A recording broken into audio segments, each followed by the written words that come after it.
সবকিছু এই টাকার জন্য হয়েছে। আমি এই সব টাকা জ্বালিয়ে ফেলবো।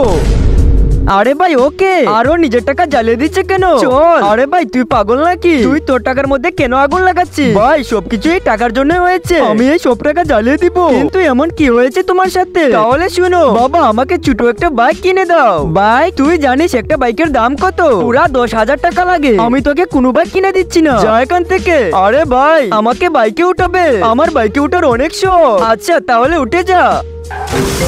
হ্যালো, আপনার ছেলের অ্যাক্সিডেন্ট হয়ে গেছে। কি?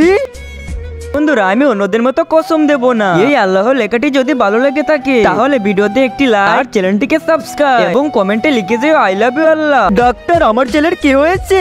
এই অ্যাক্সিডেন্টে ওর একটা পা চলে গেছে। কি বেটা? বাবা এখন আর আমার বাইক চাই না, কেননা এখন তো আর আমি বাইক চালাতে পারবো না। আজ আমার এই লুবের কারণে আজ আমার ছেলের পা ভেঙে গেছে। আর এই টাকা কিসের জন্য? যদি আমার ছেলের শখই পূরণ না করতে পারি জ্বালিয়ে দিব এই টাকা আমি।